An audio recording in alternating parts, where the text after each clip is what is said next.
What's up, everybody? We are here inside of the Wake Up Call studios. Syracuse just got finished playing in Death Valley, going up against Clemson in the game, and we are here inside of the Wake Up Call with Dan Tortora Studios. We are powered by Monster. You see it behind us every single video. Powered by Monster Energy, fueled by Monster, however you like to call it. We have the Monster Cafe Caramel, whatever you want to say.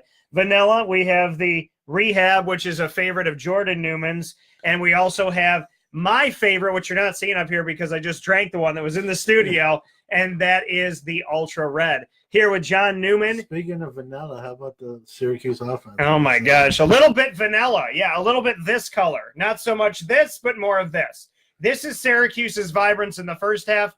This is the vanilla of the second half. So John Newman and I are in the studios. We're here with you. We are here as your dual therapists, your psychologist, your psychiatrist, post-game for Syracuse. And we're going to break down the game. We're going to talk about different elements of the game, quarters and so on. And we're going to dissect this game. And I like to call it peeling back the orange. So broad scope of it, Newman, what did you think? Let's start with it. Let's paint with a broad brush right now, just what your initial thoughts are coming out of the game. Well, I watched the game. That's what I told you off the air. If I didn't watch the game and I just looked at my phone or saw the score, I probably would have been pleasantly surprised and pleased. Like, hey, we're competing in Death Valley. That's a step in the right direction. And I still think all that stuff is true. Yeah. I don't think a 4-point close game loss gets completely tossed out the window. But watching that game, you realize how close to winning the game on that turf we came. Yeah. And little things kind of cost you. That's what you do when you lose a close game. You look to individual plays and you say, man, if we didn't do that there or we did this here. The one play I'll go back to is I forgot his name. I'm sorry. You're probably glad I'm going to forget his name because it's not a good play I'm mentioning. But on that fourth down play that we converted where Dungy did that jump throw and the lineman went down the field. Cody Conway. Cody Conway got the ineligible receiver downfield. That was a killer. I remember saying to you on that play, that might cost us the ball game. And what kills me about that play I used to coach is that play does happen. You can't criticize linemen get that call sometimes, but they're usually downfield engaged with somebody when they get that call. He was downfield just kind of running down there. Not blocking anyone, not head up, not man-to-man with anyone. And that's what really upsets me is, like, where are you going? Yeah. It's one thing if you're blocking someone, you lose track of what yard line you're on, how far downfield you are. But when you're not engaged with anyone and you don't know where you are and you cost your team a first down and to run more time off the clock and put more points on the board, and then they subsequently punted right after that. That one really stung, and I hate to say I knew, but I knew right there that one might hurt later, and sure enough, it winds up being. Well, and that's the thing is that essentially could have been the play that lost them the game. Yeah. The jump throw by Eric Dungy. He fakes the run. You got a runner coming from right to left. He fakes that handoff. He drops back. It looks like he's about to take a hit, and he does the jump throw over top of the offensive line. Aaron Hackett catches the ball leaning backward, gets it over his defender, reels it in, tough catch to make, over, kind of coming over his shoulder, catches that ball, holds on to it, and Cody Conway is lined up right with the tight end, ineligible receiver downfield, and Syracuse's starting left tackle takes a fourth down conversion, moves them back, and Syracuse elects to punt the ball away instead of go for it. Yeah, that one's tough. And you could, obviously we're here in your home, but you could even see watching that game, that play took the air right out of the crowd. That was such a back-breaking play, and then to give it right back because of a penalty, just that one really sticks out to me as that was a backbreaker play that happened, but it didn't happen. Yeah, and that's the thing is essentially, that is the play. And we both said to each other, before we jumped here in studio as we were watching this game and kind of deciphering it all the way through, that play could have been the play that ended the game for Syracuse. You can't give up. You can't give up anything, especially when you're on the road, you're in Death Valley, you're playing against a team who's a typical national champion contender every single year in the college football playoff. You can't give anybody anything, especially when you're on the road, but to give a team who has a championship mentality and caliber, to continue to give them chances. It's something I was saying on social media, on Twitter, at CallDT, where you can follow me. I continue to say it. If you give and give and give and give and give and give and give, please understand that no matter how good, bad, or indifferent a team is, eventually they're going to take one of those chances. Especially when that team's Clemson. Oh, yeah, absolutely. You give any team that many chances, they're going to capitalize it at some point. But with Clemson, I mean, you're talking 5-star athletes. So, their third, I know we knocked out, Lawrence, and you get the third stringer in a sense, really the second stringer at this point. But he made plays too. I mean, he's a good, but he's a freshman, and you had an opportunity when you knocked the number one guy out to this is what the recipe was last year at the Dome. You knock the starter out, and you do enough, and you hang on and win. And we just couldn't do that today. All the ingredients were there. We just couldn't make the soup at the end. And and a great analogy. All the ingredients were there, but couldn't finish it off. Couldn't make the soup at the end. Steve sent us a message here on the live feed.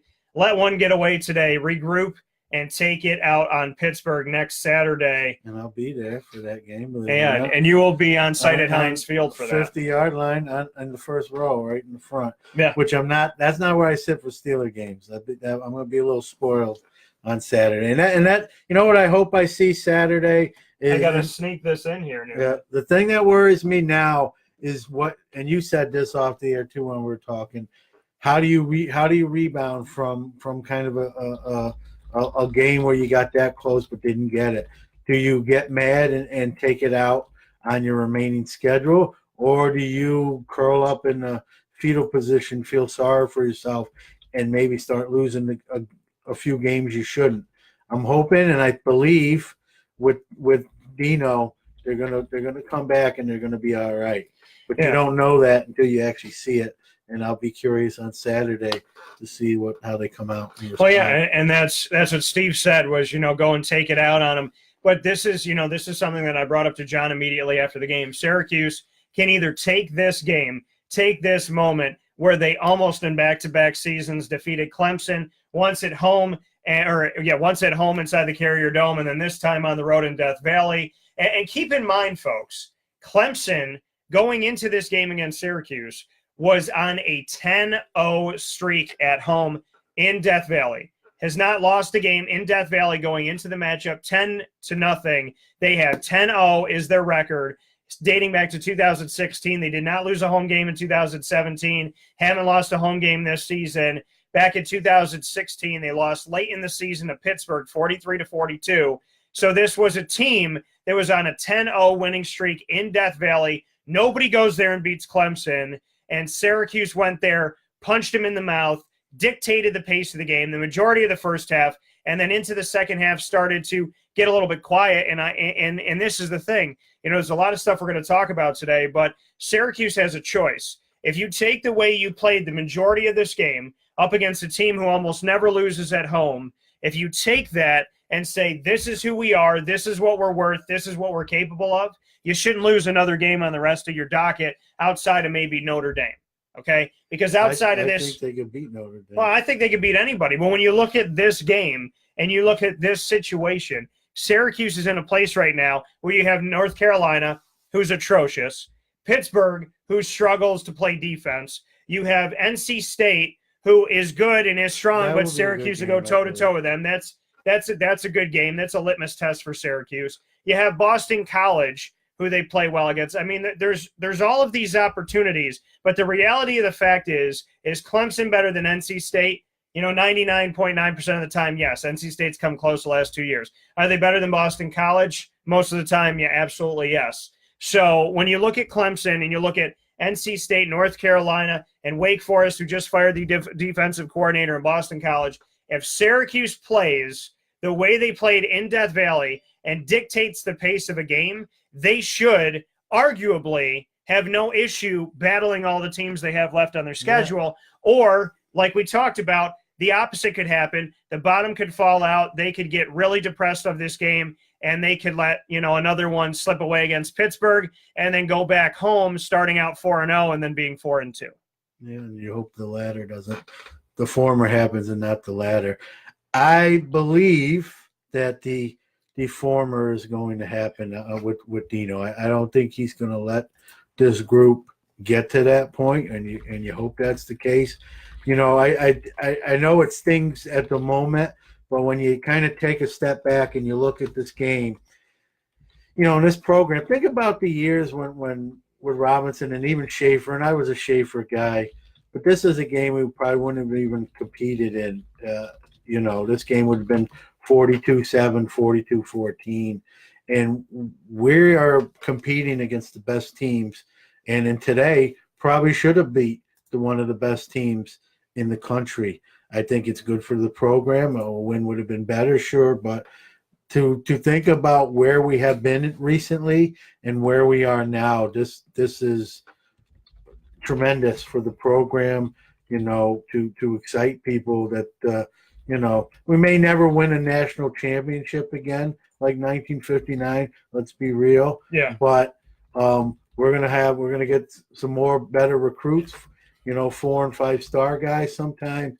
We're gonna compete, and hopefully if Babers, we can keep them here. We talked about that off the air as well. That's going to be key. And SU is going to have to probably pony up some money to make that happen, and I'm hoping they're willing to do that. No, and that's the thing is that Syracuse is in a place right now where they have definitely stepped their game up. You said it during the game. It's a different team. It's a different look. It's a different feel. Unfortunately, the way Syracuse looked defensively and offensively on their last defensive stance and their last offensive drive is exactly how they've looked in recent years and what people have come to expect. But prior to that, they look like a better team. Yeah. The Syracuse that people are used to seeing is what you saw at the end of the game. Yeah, and I don't want to sound like a homer. I'm sticking up. I'm usually Syracuse's biggest critic. They were gassed, and when your defense is gassed, I'm a defensive guy. Yeah, the run's going to hurt you. It's hard to stop the run when you're physically tired. They were. Let's be real. And I've been Brian Ward's biggest critic, and I'm actually not going to take a huge left hook at him right here. I think the players were gassed. The difference really between the Clemson and Syracuse is their second string is like our first. That was Brian Ward calling you and thanking you on that one. Well, you're welcome, Brian. I'll get used to it, although the last 3 weeks have been a lot better. But our depth is not the same as the Clemson depth. So when we get tired, it's a little different when we can run someone else out there than what Clemson and those top 10 teams roll back out there for replacements. It's different. Yeah. So when we get gassed like we did at the end, we're probably going to be in a more difficult position than certain other teams. I think that's what happened. We just ran out of gas. Yeah. You hope that second string quarterback now, who was third string quarterback at one point, makes a mistake, throws an interception, doesn't convert a key. And this is a third stringer who took over, in the second half of the second quarter of this game, I should say, Chase Bryce, who came in and a redshirt freshman, and he was about to get sacked. He's stumbling, and he flips the ball up, almost fumbles the ball. The ball goes out of bounds. They try to take a knee to get out of the first half. I mean, this was a quarterback that looked like he was just going to hand the ball off, and they were going to try and essentially play the game, just on that run game and try to be, very, very safe with the ball. And then, we have to bring up, it's 4th down and 1, and there's a penalty called. It's 4th down and 6. They go backward, and then he steps back. He's been running, which means you got to watch the pass. He steps back and finds T. Higgins for the first down. Great play. And Chase Bryce is looking like a friggin', you think about this. It's a third-string guy with Kelly Bryant leaving. He steps up to second. Trevor Lawrence goes out after Trevor Lawrence is named the starter of the team outright. And this guy steps back on 4th and 6 and makes a play that you're used to seeing from like a junior quarterback. It was a great throw. Absolutely, absolutely was. To Higgins. We forget in the heat of the moment, and we're all guilty of this, myself included. We forget that like even second string on Clemson or third string on Clemson is a starter anywhere else. Is a 5-star rated high school recruit. Right. So these guys have talent. They just don't get to play right away. That's the difference, And that's what I'm saying. They got talent. You just hope the moment's too big for them and they make a mistake or they don't convert, or they don't execute or don't play well.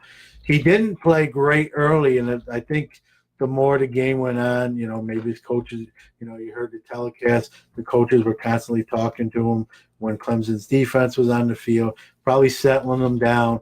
The more he made some of those key plays, it's like anything. You do something and you're successful, you start to get less nervous. I think that occurred, and we couldn't close that door. I posted on my Facebook page, when you have a championship boxer on the ropes, you gotta hit him with that final shot. We just couldn't land that final shot. We let him stay in the fight, and it came back and knocked us out. But respectable. It stings at the moment, but when you look at this and look at where this program was very recently, you look at where this program is now. You're going into one of the toughest facilities to play a football game. Yeah. You didn't just go to toe-to-toe with a down Clemson team. You went toe-to-toe with a Clemson team that's ranked second or third in the country on their field. And, we haven't talked about this. You're talking about a year after we beat them here. You don't think they were ready for us? They were as ready for us as any game they've had on their schedule. Well, and so Dabo Swinney, Dabo is not going to in this one, it's all right. They embarrassed us at their home. We can't let them embarrass us in our home. Dabo's a great motivator. He is a very firm believer in God. He is a consummate professional. Very, very strong belief in God. Big faith. And for anybody that was listening at the ACC media days when we were in Charlotte, that question that went out to over 1 million people of Dabo Swinney speaking on his faith and his belief in God, that question came from me sitting in the front row speaking with him. I waited 2 years to ask that question. So I have to say this, and I know Syracuse fans and whatnot, but you give respect where respect is due. I pride myself on being an impartial broadcaster, and as much as you see all the Syracuse stuff around in here, and my coverage of Syracuse has been for 15-plus years. Every moment I'm on the microphone, we've been talking about Syracuse for the most part. Being impartial is paramount to me. It's a cardinal sin to be partial. So with that being said, I have the utmost and tremendous respect for Dabo Swinney. I think that, when you're winning a national championship and you're spending 5 minutes talking about God, you're doing something right in life. And so, I respect him for his faith. I respect him for his hard work, his recruiting, and, his ability to keep and make sure his assistants get paid and, just taking care of it. Before him and Clemson was much of nothing. So, Dabo Swinney, even though Syracuse fans are upset, you have to admit it and be honest about it. Dabo Swinney is a professional in all stretches of the word, and he is a kind-hearted, hard-loving. This is a guy who went into Syracuse's locker room last season in the Dome after he got beat to congratulate the team. So, you got to give some love where love is due. Yeah, he's a great coach, and he's got a great staff. Like you said, he's made sure they're taken care of. Yeah, Brent Venable is being paid better than a bunch of head coaches. Yeah, Brent Venable is one heck of a defensive coordinator. I'll say this, too. I think you have very few coaching staffs could have went in down at the halftime with the way things were going, and then with your third stringer, Bryce, having to finish out the game. Yeah. There's very few staffs that could have won that game. I know players win the games, and I understand that. But coaches have a profound effect on what actually happens out there. And I think there are very few staffs that could have got Clemson to win in this game the way SU was playing, rolling, and the momentum was starting to swing. Yeah. The announcers even said it was quiet in Death Valley. People were stunned. And that staff, somehow righted the ship, got their team calm and ready to go and come out, and eked out a win. And like I said, there's probably only 3, 4, 5 staffs in all of FBS that could have did that. We just happen to be playing one of them today. Yeah, absolutely. And if we go back and we look at the game here, Andre Schmidt, who has been he's been tremendous for Syracuse, Andre Schmidt, and he obviously is a redshirt freshman on the team. The kicker started off the game by getting a field goal early on, and then after a fumble by Clemson, got another field goal. This one from 51 yards outside on the road. So big time for a guy who's playing his first season for Syracuse. And then Travis Etienne, he had a 1-yard touchdown run. Etienne with, to give Clemson the lead after the first quarter, 7-6. And then Eric Dungy ran it in from a yard out, and Andre Schmidt got his third field goal of the game, 32 yards away, 16-7 at halftime. In the third quarter, here's the issue. Syracuse did not score. They had the ball coming out of it. They didn't score. Defense giving them opportunities. They didn't score. Greg Hugel had a 43-yarder and a 37-yarder. They kept chopping away at that, kept trying to just, picking away at it. As you let them stay around, let them be in striking distance. They didn't shut the door. They didn't lock the door. They didn't. It's kind of like when you go to shut the door and the rubber stopper's still there. Yeah. Yeah. You couldn't shut it all the way. You got it mostly shut, but that draft was still coming through. It's like playing with a snake, which I don't advise doing. But you might not get bit for a little bit, but at some point, you play with it. It's going to reach out and get some venom that get you. So I think that's what happened. I don't believe in moral victories or respectable losses or whatever you want to coin it. Yeah. But this is right there. I mean, this program's trending in the right direction. I think even with this, the talk was if they win this game, where are they ranked? It wasn't even do we get ranked anymore? We're past that point. And it's where the word was yeah. We would be 15th, somewhere 15th in that area. Now I even say even losing, we lost literally in the last 3 minutes of a game. Yeah. In a game that we looked on the road. Yes. I believe this loss. Not that you'd rather have the win. I still think we should be in the top 25, probably somewhere between 20 and 25. Even not getting the outcome we wanted to. Just the way we played overall, had them on the ropes. You didn't have to watch that game. I know people wrote on these polls. Most of them don't watch every game, but you didn't have to watch that game to know that Syracuse went right to the wire with this team in Death Valley. Yeah, and I think it's going to get us some respect. And we earned it, and I think we're going to finally maybe get it in the polls. Someone said, well, John, big deal. So we're ranked 23, 24. What does that get you?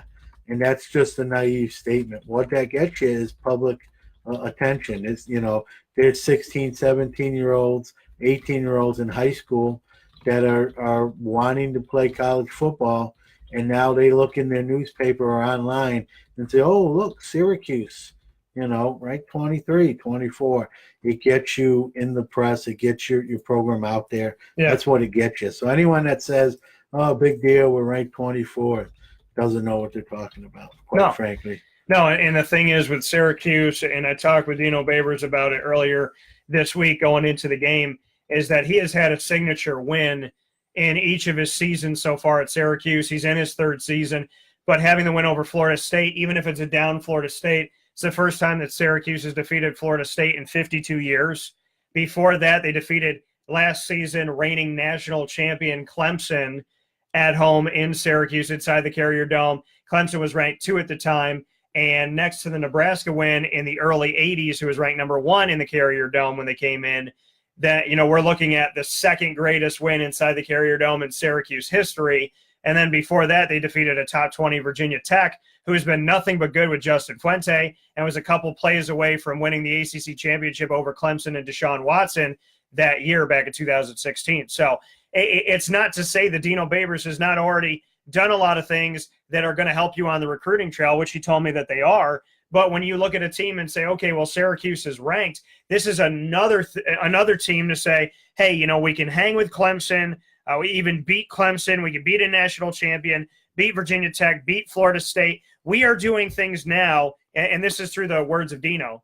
Dino could say something like, we're doing things now at Syracuse that they haven't done in 50 years, 40 years, 10 years, 15 years. We are making history in the present.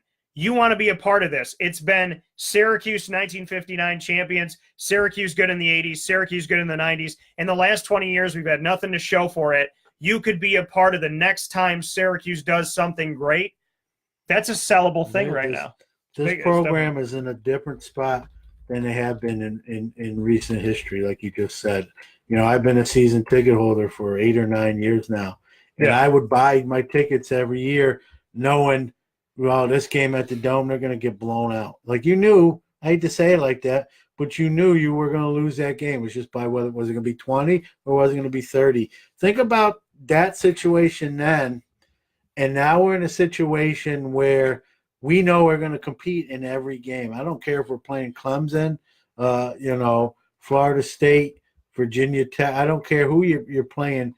This staff, the way this program is right now, we're going to be competitive at almost any level. Yeah. And the other thing, we talk about being competitive. The years ago SU team, you would do the same thing with other games when you saw the schedule. Oh, we should win that game. And how many times one of those should win games we don't play well? Well, fans are saying you should beat Wake Forest, and they lose to Wake Forest. Yeah. You look at last season, Syracuse was beating Wake Forest by 3 touchdowns and ended up losing the game, I think 63-49, something ridiculous. So, there's been these shoulda, woulda, couldas, but now it's Syracuse should have beat Clemson. In the last 10, 12, 15 years, the conversation was Syracuse should beat BC. Syracuse should beat Wake. Syracuse should beat Pitt. Now, today, it's Syracuse should have beat Clemson. Yeah. That's a massive step forward. I think we're at a point, and I think this is where you're going with this. We're competitive in every game, can win almost every game potentially. Yeah. And the games that we used to, that we circle as wins that sometimes would bite us in the butt and we'd somehow lose, those games really we are going out there and running like the UConns out of the building, and there's no doubt. Yeah. That's the thing, that's a game you got to win. You beat it down. I heard when we beat Florida State, well, they're down. But we didn't just beat them, we dominated them. Right, 30-7. Yeah. And you didn't just beat UConn, who Syracuse in the last 10 years, they would against with Greg Robinson, maybe they win 17-13. With Scott Schaefer. With Greg Robinson, they lose that game. Right. With Schaefer, they win the game. With Schaefer, maybe they win 24-21. Yeah. But with Dino Babers, they won 51-21. So, what you're getting at that I'm picking up here is Syracuse is beating teams that historically their names are not supposed to beat, like Florida State. Even if Florida State's having a down year, they beat them 30-7. And they dominate them. You look at all the stats. And then UConn, 51-21. And then Wagner, forget about it, 62-10. So, they're winning games on paper, like the Clemsons and the Alabama's supposed to, go and play Wagner and beat them by 50. The Clemsons are supposed to go in, play UConn and beat UConn by 30, 40 points. That's what Syracuse is doing right now. Syracuse has been the team that they get a 4-8 season, barely beating UConn, barely beating, East Bumbletucky, going to overtime with Villanova. Syracuse used to have to go. In defense of East Bumbletucky, they've had a lot of injuries. Oh, yeah, East Bumbletucky's been hurting right now. But I put out a poll about what you think. Has Syracuse earned a spot to be ranked in the top 25 after their hard-fought loss, 27-23, I agree with the poll right now, when they commanded most of the game. So, once again, has Syracuse earned a spot to be ranked in the top 25 after their hard-fought loss, 27-23 to Clemson, where they commanded most of the game? 85% of you on Twitter have answered our poll saying yes. 15% of you had said no. You can go on to Twitter at CallDT. That's CALLDT, and vote. You can also vote on the live feed that you see in the window, which is right here, the opposite way here. So if you check out our window here that's right on the side of the video, we had put the question up to you. Do you think Syracuse should be ranked in the top 25 despite the loss? I'm going to make a case for him right now. I'm going to just – you know what You're going to say it, but I'm going to talk about teams in the top 25, and I'm going to tell you, Newman, and we're going to address it to everybody, and you can feel free to respond, those of you that are watching and listening. But I'm going to tell you the teams ranked in the top 25 this week, and you're going to tell me should they or shouldn't they. Well, you could go that way, or you could say if SU played them today, who wins the game? Yeah, I mean, we could go either or. California, ranked 24th in the country in the AP poll, has beaten North Carolina, has taken down North Carolina, who's garbage. BYU, who beat Wisconsin, so that was good. They won by 3, and they beat Idaho State. They're ranked in the top 24. The Vandals of Idaho State. So that should be. I think they're better than. How about this? We're going to say BS or should be. That's going to be your two choices. So when I tell you the teams ranked in the top 25, because Syracuse not ranked in the top 25 this week, I'm going to tell you the teams ranked in the top 25, and you're going to tell me BS or yeah, they should be. Fair enough? Yep. So California. After I told you. The way I look at it, I say SU's better than them. So okay, so it's BS. Yeah. Okay. With all due respect, I mean, I'm not trying to be disrespectful. Okay. I'm looking at it as SU's better than them. Okay. That's a better question. Mississippi State defeats. Go ahead. Like, for example, if SU would have won today's game, we wouldn't rank Syracuse ahead of Clemson in the polls. Right. We'd probably be in the top 15. Right. So I wouldn't say we were better than them. We were better than them today and worthy of 15. So what I'm essentially doing going up and down the line of the top 25 is telling you this week who's in the top 25 that I think doesn't have a case against Syracuse. Yeah, I agree with you. You know what I mean? But the problem is if they don't lose, it's hard to fall out of a ranking. So you almost have to hope someone loses. Right, but I also look at who you play. So yeah. California's played nobody. They're in it. I don't agree with it. Yeah, I put SU ahead of them. Okay. Mississippi State, 23rd in the country. They've defeated Stephen F. Austin, Kansas State, Louisiana, who was down 49-0 the last time I checked with Alabama, and they lost to Kentucky, the only good team that they played. They shouldn't be in it. They're ranked 23. Yeah, that Kentucky. I like Mississippi State, but that Kentucky loss was ugly. I watched a little bit of the game and saw highlights, and they only put up 7 points. So, yeah, I think SU beats them. Yeah, so I think that's my litmus test. So I think that's a garbage one. Duke. I like them more than you do. We talked about this before the SU game even. Yeah, I like Daniel Jones. It's not that I don't like Duke. Duke has defeated 4 unranked teams: Army, Northwestern, Baylor, and North Carolina Central. Baylor's pretty good. They're trending in the right direction. They're getting better. All right. Army, so-so. Northwestern, nothing. NC Central, nothing. I like Duke a little more than you, but I'll say this. If SU played Duke today, SU wins. So I'll put SU in. Okay. Then we look at Michigan State.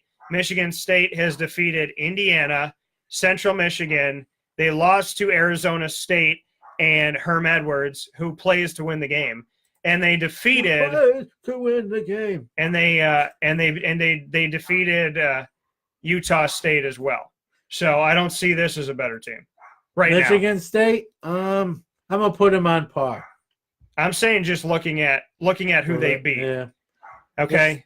BYU, they defeated Wisconsin. You know what? If SU plays them, I think they beat Michigan State.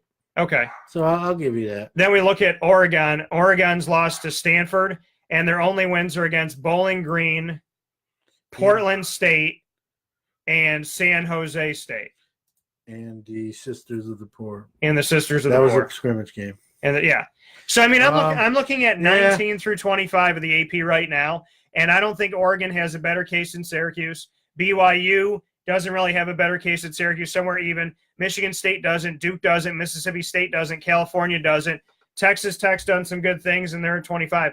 So the way I look at it is I look at the top 25, and I say, who did they play? Who did they beat? A bunch of the teams that I named that are ranked in the top 25 have played unranked teams. When I look at those unranked teams, I don't think the caliber is as good as necessarily Syracuse, who Syracuse beat, or as comparable. Or I look at the fact and say, who's the best team they played? And the best team Oregon played was Stanford, and they lost to them. And the best team Mississippi State played was Kentucky, and they lost to them. Or I look at the games and I say Syracuse blew this team out that's unranked, and Duke only won by 3. So the litmus test for me is that Oregon, Michigan State, Duke, Mississippi State, and California don't have a better case than Syracuse. And if Syracuse had won, they should jump them all. But if you're going to put these teams in, and mind you, Michigan State 2-1, BYU 3-1, Oregon 3-1, Duke 4-0, Mississippi State 3-1, California 3-0.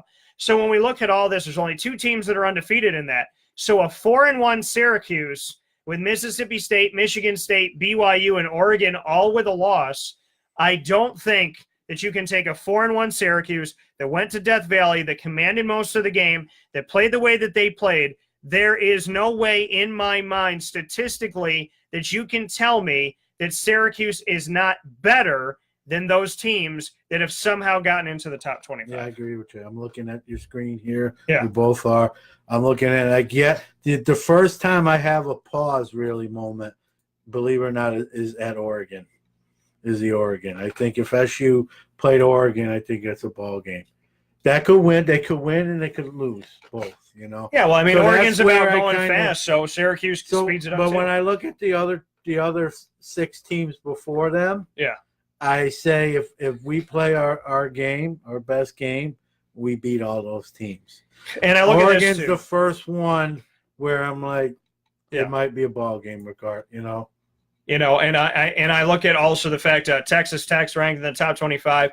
They've lost to Mississippi. They've lost to West Virginia. They Yeah, defeated got 2 Oklahoma losses. State. Boy, Yeah. they're in the top 25 with 2 L's. That's Well, they just got the second Now, L, here's so they'll one thing- probably be out of it. here's one thing you got on the screen: the coaches poll and the AP poll they still call it. Yeah, we're the ones that we're telling you right now are on the Associated Now I Press look poll. at the coaches poll, and this is I actually take more credit or more credibility to the coaches poll. These are coaches who know these players and staffs.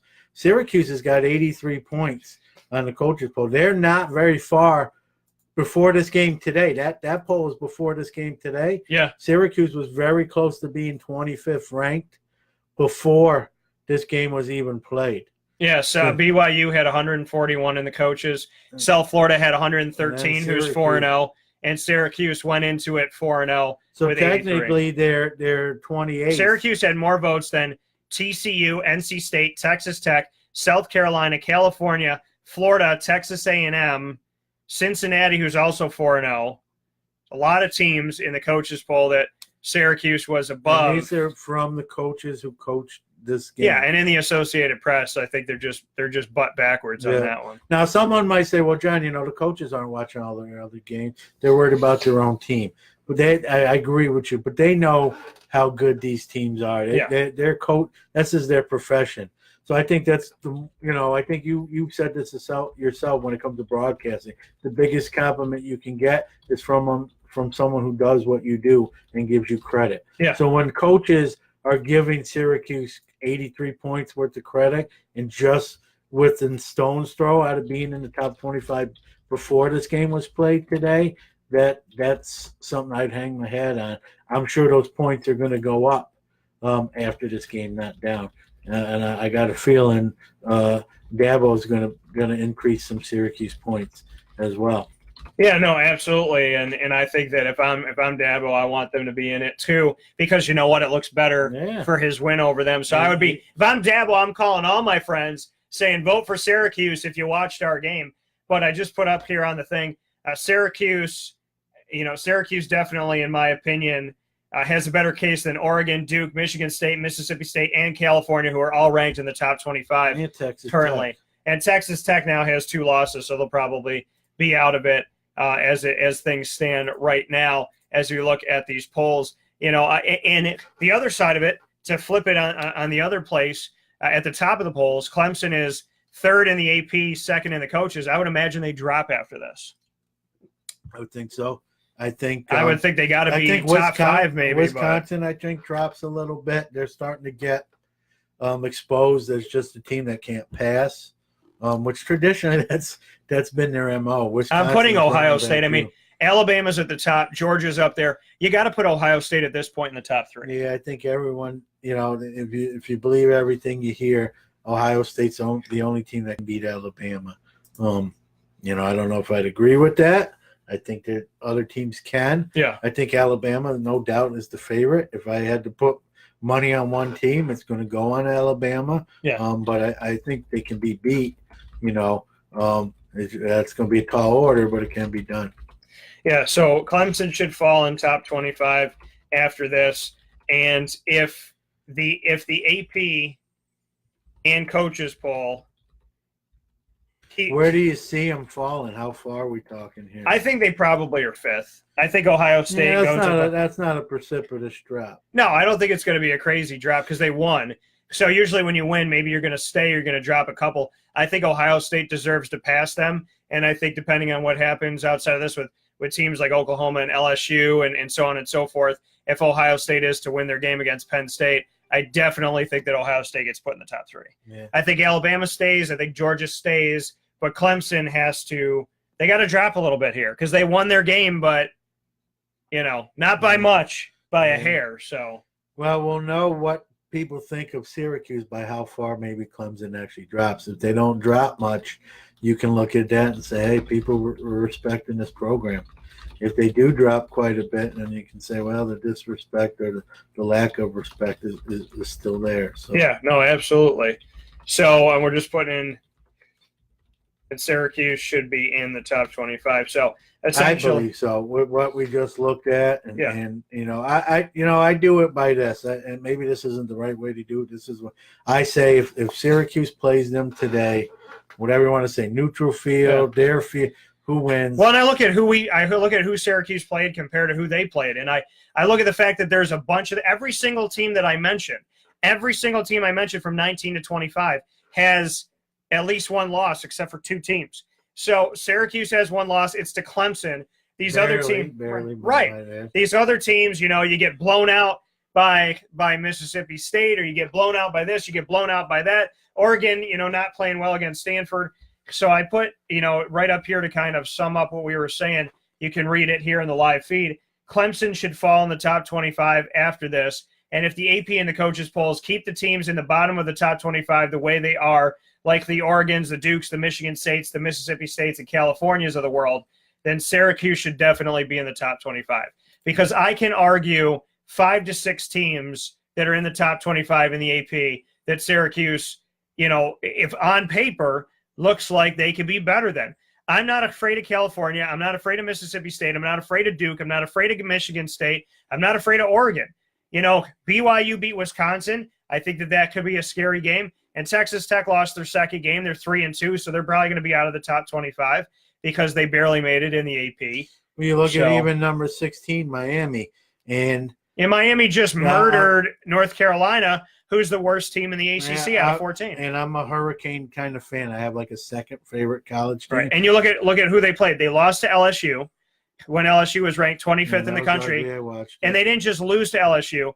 LSU's margin of victory was almost as many points as Miami scored. Miami scored 17. They lost by 16 to LSU, the only ranked team they played. Then they played Savannah, Toledo, FIU, and North Carolina. Those are all teams that are not ranked. North Carolina, the worst in the ACC. Syracuse plays Miami tomorrow. I mean, you wouldn't want to play day after you play, but you know what I mean. If they played them tomorrow, that's going to be a competitive game that Syracuse can win that. Well, I think if Syracuse plays Savannah, Toledo, FIU, and North Carolina, then Syracuse is, and loses to LSU, then they're 4-1, and there's no way in hell the committee would make Syracuse 16th for that. Yeah, Miami hasn't done enough to be 16th. I don't know if it's the right way to do it. I look at if Syracuse plays that team, what probably happens. I look at it as this is who these are the teams ranked in the top 25 currently. This is who they played and beat. This is who they played and lost to. And a lot of these teams, Miami, Oregon, Michigan State, Duke, Mississippi State, California, they've beaten unranked teams. So you can't use that argument against Syracuse. And you can't use the Florida State is down argument against Syracuse because Florida State's better than FIU and Florida State's better than Savannah and Toledo and this, that, and the other. So you look at that scope of it. So you can't use that. And then you say, well, Miami played a ranked team. Yeah, but they lost to them. They lost by 16. Syracuse lost by 4. Yep. Kentucky lost big time to Mississippi State. Syracuse lost by 4. So the reality of it all is the teams that are undefeated, or not Kentucky lost to Mississippi State. Mississippi State flip that. Mississippi State lost to Kentucky by 21 points. So you look at all these teams and you say they defeated unranked teams and they lost to ranked teams, and the ranked teams they lost to, they got pummeled. Syracuse lost to a ranked team at home or on the road in Death Valley at a place by the skin of their teeth by 4 points against a team who hasn't lost at home since the end of 2016. Yeah, I agree with you. So Syracuse has a case with their loss to Clemson to say our loss to Clemson is better than your loss to Kentucky, better than your loss. That loss to Clemson might be better than some of those teams' wins. Yeah, against those. Syracuse can say our loss to Kentucky is better than Miami's loss to LSU. It's better than Mississippi State's loss to Kentucky. You know, it's better than Oregon's loss to Stanford. Yeah. So Syracuse has one loss. So do a ton of these teams. And they haven't played anybody else.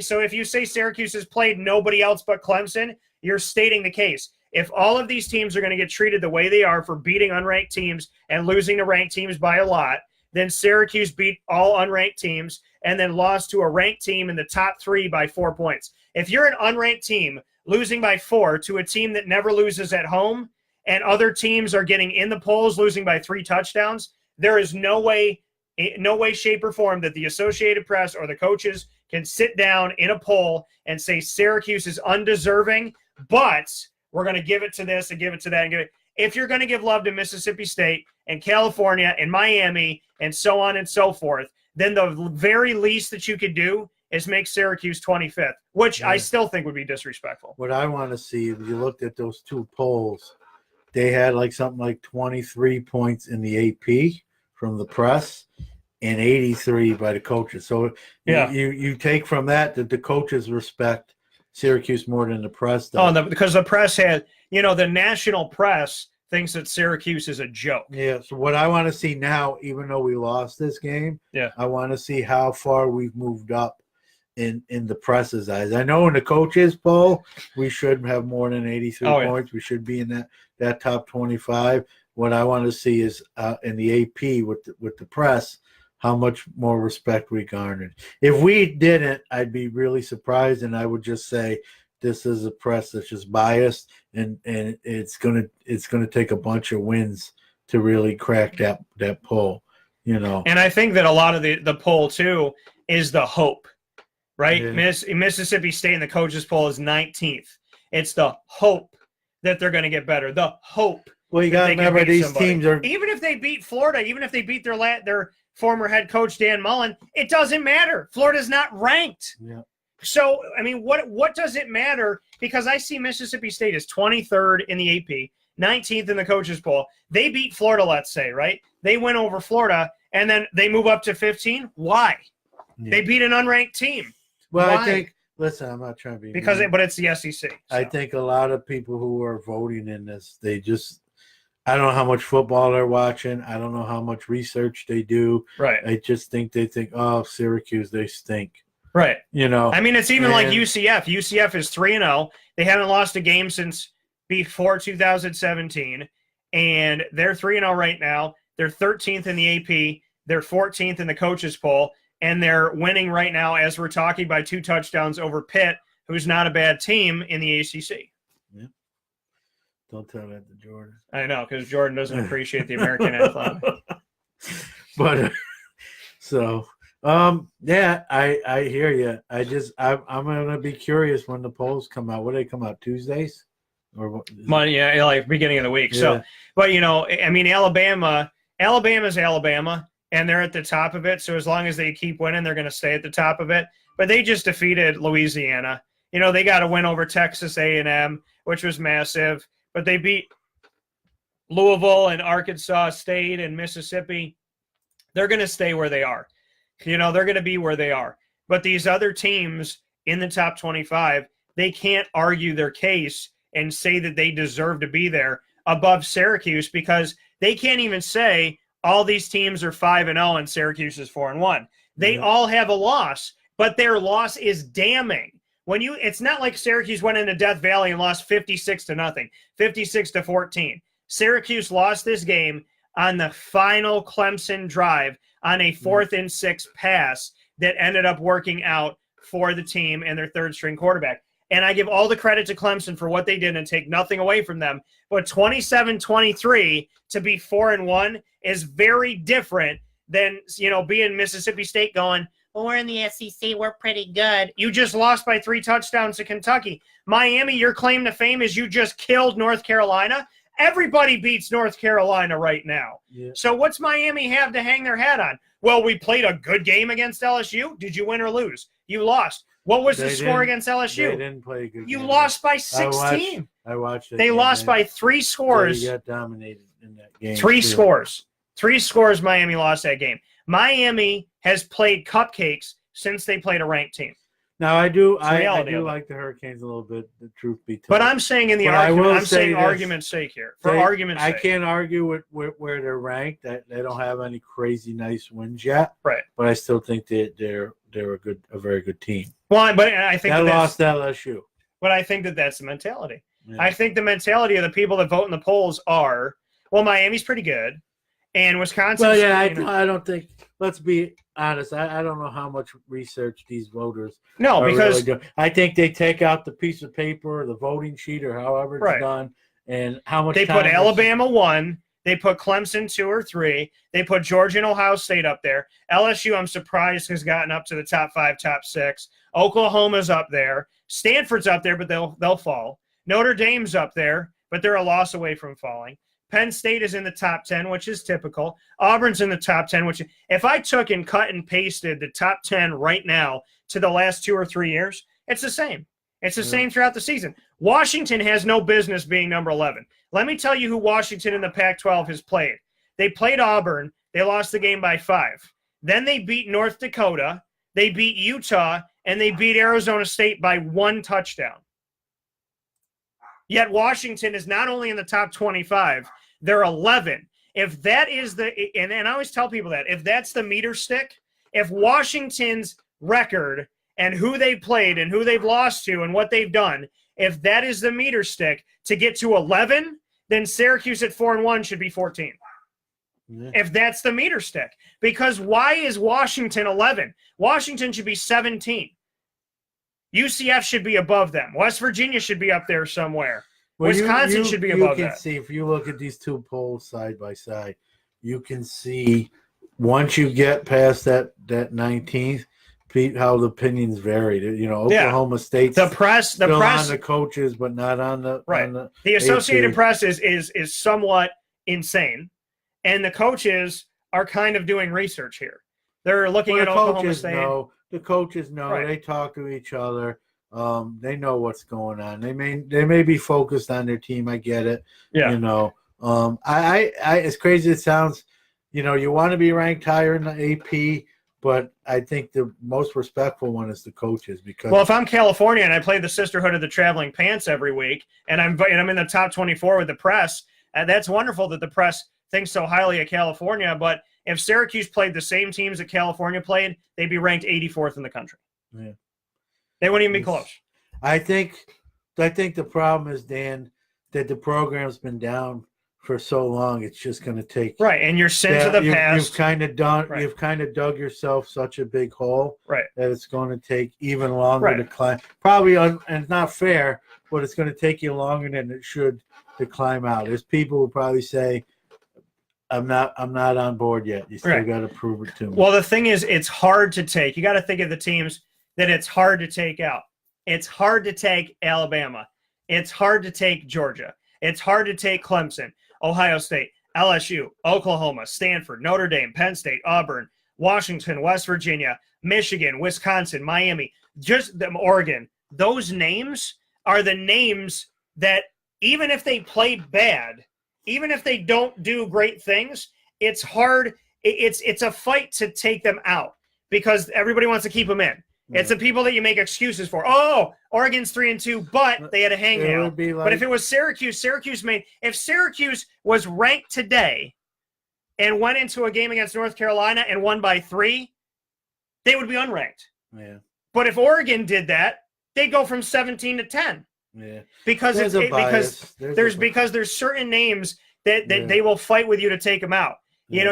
Somebody will sit with you and you got the sheet, right?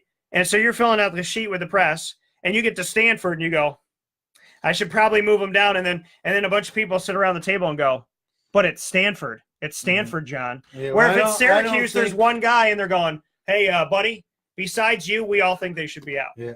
Well, I don't know how many of these AP voters are looking at who they play. They might be just looking at the record, you know. They're looking at the Miami 3-1, namesake and they're looking and the at history. The record. Yeah. Alabama's history, it means that they'll be number one pretty much all the time. Okay? Pretty much all the time until they lose. Ohio State's going to be up there until they lose over and over. I said this. The only team that can lose 2 games in a season and make the college football playoff is Alabama because enough people are going to fight for you. I'll stick up for them. They are a very good team. They are a very good team. It's not like they're bad. They're a very good team. I'm just stating an obvious fact. Alabama could lose to Northern Idaho, and people would say, you know what? Nick Saban had the flu. Yeah. If Syracuse loses to Northern Idaho and then beat I don't believe there is a Northern Idaho. I don't think there is either. I'm making it up. So we're starting the program up. Who's head coach, me or you? I will be. What do you want? No, you got to run the defense. You got to run the defense. I'll be the head coach. So, no, but the reality of it all is, let's go with that name I said the other day. If Syracuse, okay, this is the thing. This is the crazy thing. Nice. If Syracuse beat Maryland, Cincinnati, TCU. Thank you, Siri, for being nuts. If Syracuse beat TCU, Maryland, Boston College. If SU should be ranked in the top 25. Yeah, we should. No, but seriously, if Syracuse defeated TCU, Texas Tech, South Florida, South Carolina, and lost to Northern Idaho, they wouldn't be ranked, right? But if Alabama did that, people would say, maybe we make them 2 instead of 1 this week. Yeah. And again, I'm not trying to say that Syracuse and Alabama are on the same page. I'm just stating an obvious fact. There are going to be teams, programs, institutions that are going to be looked after in the polls. But Syracuse has an argument, believe it or not, in this loss because it was a close margin on the road, and there's nobody else from 19 to 25 that has a case against the Orange because what they've done to get to where they are is not as good as what Syracuse has done. You got all these wins and 1 loss against a ranked team. Syracuse is against the top 3. Syracuse is 4 points. Yours is you lost by 21, or you lost by 17, or you lost by 16, or you lost to a ranked team, or an unranked team, pardon me. So Syracuse has every case in the world. The issue is the name has not been in the polls for 17 years since 2001, which it's a lot harder to put a team in the poll that's been out for so long than to put a team back in that was out for 3 weeks. Yeah, I have 2 words that sum it up. Perfect. We're fighting obscurity. We've been in obscurity so long that it's just going to take that much longer to get back where we should be or rightfully put. You know, we've kind of the program dug itself this hole, and now it's just taking that much longer to get out of it. Siri, should Syracuse be ranked in the top 25? Oh, wait. She took some of what you were saying. I'm going to ask her now. Siri. Okay, here's the contact information for Turnal Sims. Turnal Sims. Siri has no idea. See, my Siri doesn't work. Siri don't even know. Siri, should Syracuse be ranked in the top 25? Syracuse is unranked, as far as I can tell. Syracuse is unranked, as far as I can tell. Well, ask her again on Tuesday. Maybe we'll get a different answer. We did get some answers in here. Said you heard it here first. Papa Joe, who's on every Thursday on Wake Up Call. You can listen on mixlr.com/WakeUpCallDT to start the show at 9 a.m. Eastern time. Papa Joe said you heard it from me. They will be ranked in the top 25. So he thinks so. Let's get into a little bit more. I will say this. I think we will for sure in the coaches poll. Yeah. I'm a little bit – I can't go that far on the AP. I like to think so. I hope so. We should be. But I'll believe it kind of when I see it when it comes to that. Big issue for Syracuse in this game, especially with a third-string quarterback in, is that the notion that they're going to run the ball should not be strange to you. Travis Etienne ran the ball 27 times for 203 yards, 7.5 yards a carry, 3 touchdowns in the game, including the final touchdown where he went untouched. I know Syracuse's defense was tired. I know they held their own through the majority of the game, and I'm not looking to take anything away from them. Kendall Coleman, the defense, Kylan Whitner, Scoop Bradshaw in the end zone. The team was tremendous. Trill Williams. But Travis Etienne, eerily familiar to last season when Syracuse went to Tallahassee to face Jimbo Fisher and the Florida State Seminoles, and had him the whole game, and then gave Cam Akers a highlight reel that Cam will now be using when he goes into the NFL draft. Yep. It was tough to see them run the ball that well. Again, I'm going to sound like an apologist, and if anyone who knows me knows I'm SU's one of their biggest critics. As much as I love them, I keep it real. They were tired at the end, but they missed some tackles, which comes from being tired. You've got to make plays. The offense didn't help the defense out. I'm going to come from a defensive coach perspective here. When you keep getting 3 and outs, your defense is not getting those blows they need on the sideline. Yeah. So that's how you get tired. But you still got to make plays. This is the difference, though. Our first unit to Clemson's second unit, the Clemson second unit is probably better. So where they can get fresh legs in and roll in a second guy on the depth chart, he's better than our first guy on our depth chart. Well, the thing about Travis Etienne is it almost looked like he was just kind of waiting for his moment, just waiting to take off, waiting until they got a little bit more tired, because in the second half is where you really saw Travis Etienne. And I'll say 2 other things too. I think earlier in the game when Bryce came in, he was struggling early. So it's easy to play the run. Then he threw that pick, and they went heavy run, and we were kind of stopping it a little bit. When he started making a few plays with his arm, it puts your defense now. The worrisome area is when you run. I said he's going to drop back and pass eventually, and Syracuse has to be ready for it. And they weren't ready on 4th down and 6, which is a couple. When you hit on some pass plays, it opens up everything for you offensively, and it puts the defense at a disadvantage. So I think when Bryce was struggling early, the advantage was in our court.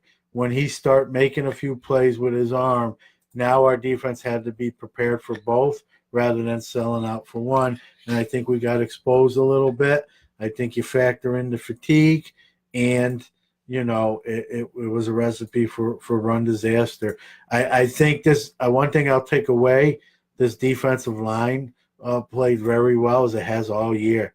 They've been the biggest surprise of this team. I'll say this: we may be scoring a lot of points, but this D line that didn't get a lot of pub before the season, other than negative pub, is really going out there with a chip on its shoulder and taking on all these offensive lines and winning these battles. I don't care who it is, whether it's Clemson or UConn or Wagner, they're winning their one-on-one battles with these teams and creating a lot of pressure on these quarterbacks and sacks. And the corners, I thought this game played particularly well. I know that, Bryce did hit a couple on some passes at key moments, but I thought the coverage was good for the most part.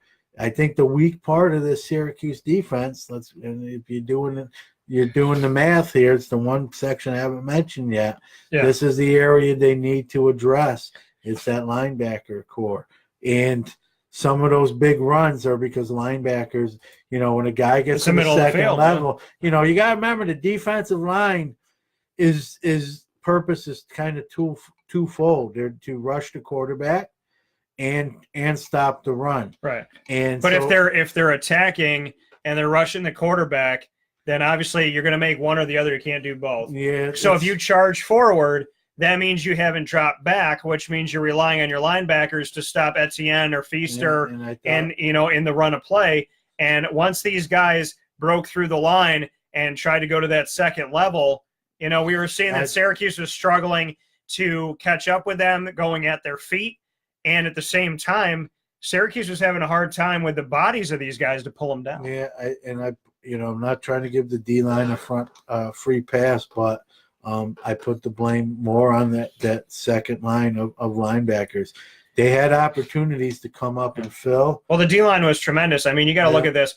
Not only does Clemson have good defensive linemen, they have good offensive linemen like Mitch Hyatt and guys that got around him like Kendall Coleman. The team had 4 sacks. Syracuse 4 sacks today in the game, and 2 of them to Kendall Coleman, 1 to Evan Foster, who's a safety, and 1 to Chris Slayton, who's an interior lineman in this game. Syracuse also had an interception, and Elton Robinson recovered the fumble in the first quarter that led to the field goal. More than the sacks, Dan, they had pressure on both of those quarterbacks throughout most of the game. Yeah. The pressure was in the backfield.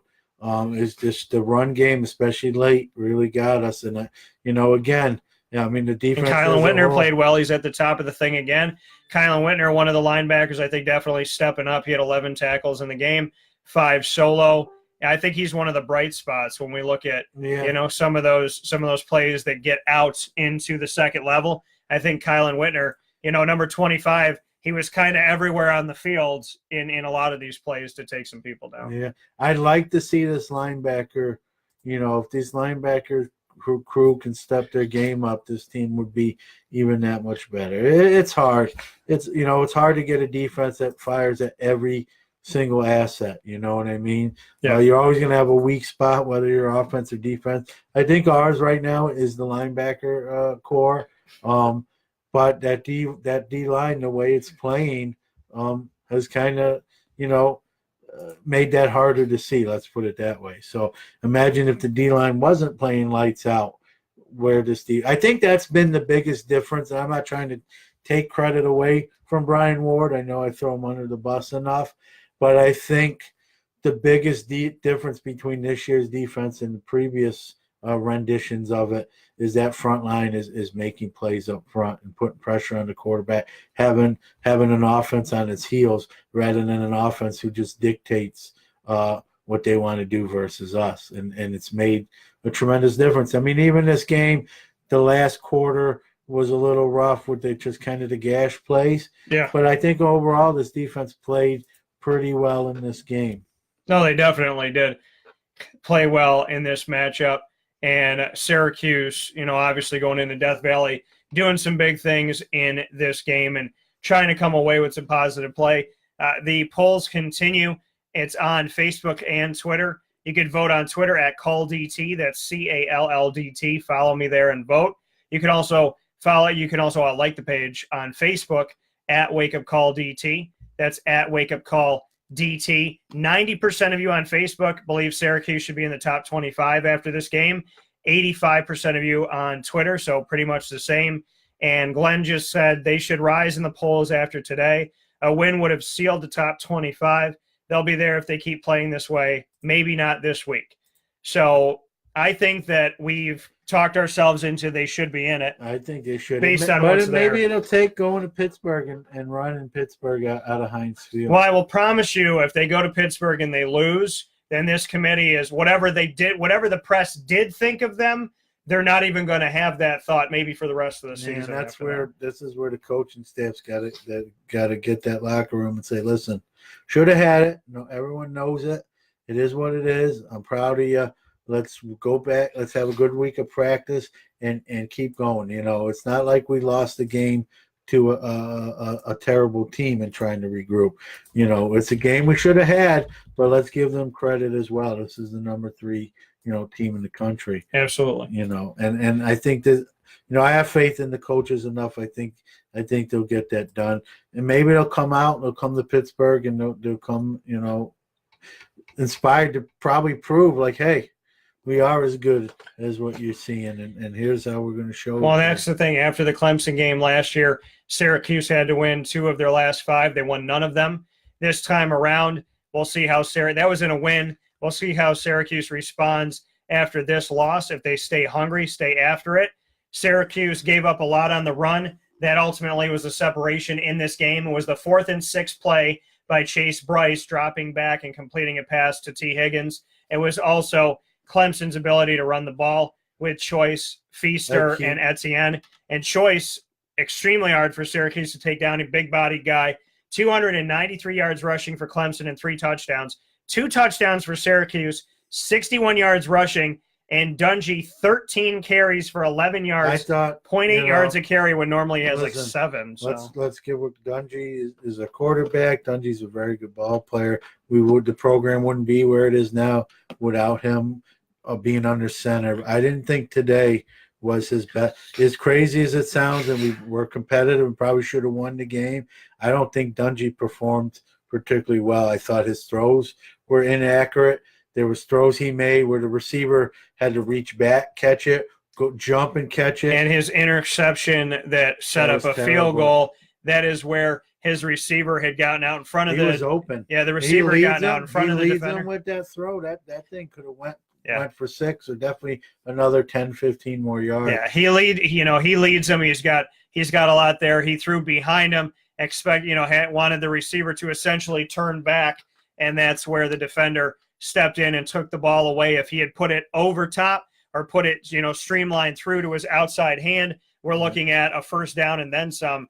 But instead, that interception cost them. And it's a thing. It's against a team like Clemson, who's not going to make a lot of mistakes, even with a third-string quarterback like we talked about, because their third, fourth, fifth, ninth stringer could start somewhere else. When you look at Clemson and in this game for Syracuse, the interception by Dungy that set up a field goal, the 4th and 6 where Syracuse wasn't able to stop Chase Bryce's pass, the inability to stop the run. That was the ball game, too. They make the stop on that 4th and 6. That game's over. The inability to stop the run in general. The 4th down play where Syracuse got a first down, but it was called off due to a penalty, and the way that Syracuse played their final 31 seconds, 3 timeouts. Dino doesn't use the first one until there's like 18 seconds left. Eric Dungy gets popped, doesn't even know anybody's there, and looked totally uncharacteristic of himself. They don't send any receivers really downfield, or if they did, he didn't look to them, and Eric Dungy held onto the ball way too long. So there's these pieces in the game of Dungy wanted to be the hero. Dungy didn't send it. Then there's also the scheming of it. Then there's the 4th down that they converted but was called off. Then there's the 4th down that Clemson converted. Then there's the Dungy interception. Those are all plays of the game for Clemson and not Syracuse. Yeah, I think they And if you give up, how many did I mention? 6? If you give up that many plays, a team like Clemson, even though they didn't play great today, they played okay. They played good, but they didn't play that much above average. Syracuse, 4th down called back, 4th down they let go. Eric Dungy final play, Dino Babers not calling timeout. You add all those together and the Dungy interception, how many opportunities you're going to give a team at home in Death Valley in front of their fans? Came back and haunt you. You had their fans on their cell phone, quiet as all get out in this game until the final, 4 minutes? Yeah, it was right there for the taking. I thought like I said, and I don't want to harp on him, I thought Dungy didn't play particularly well today. I thought the receivers bailed him out with some. Let's give the receivers credit. They made some really nice catches. They made some big catches. On bad throw. The reason those were nice catches, to be quite honest with you, is because they were bad throws. Okay? Oh, yeah. It wasn't like Dungy was putting it in the only place it could be when caught. He put the one up in the air and Custis came down with it, but it was up too long. Yeah. There were a lot of these receptions that guys were grabbing Dungy in was traffic off today with his throwing, and I think these receivers kind of bailed him out. Yep, and I think if DeVito was on that last drive, not that they would win, but I think DeVito on the last drive drops back, sends a bunch of receivers, and he sends at least 2 shots, if not 3 shots down the field. Dungy didn't send 1 shot down the field. I don't know what was going on there. It didn't seem like there was a sense. He held on to the ball too long. I didn't feel like he had a sense of urgency. I don't know. The lineman didn't pick up an outside defender who took him down on the second play. And then all the other plays, I don't know. Dungy looked like he wanted He to hold almost on to looked like a guy who thought he had more time on the clock and 6 downs instead of 4. He looked like a quarterback that thought he had 3.5 minutes. Yeah. So I don't know. Maybe he took a shot earlier and he's a little clouded. We could all speculate. Yeah. He didn't look like a smart quarterback that knows, like, I'm running out of time. I got to move this. I got to get 20, 30 yards on this play, come back with another 15, 20 yards on the next play, and then set up a shorter throw for the end zone. Maybe get a pass interference call, and you're at the 1. He didn't seem to grasp the moment.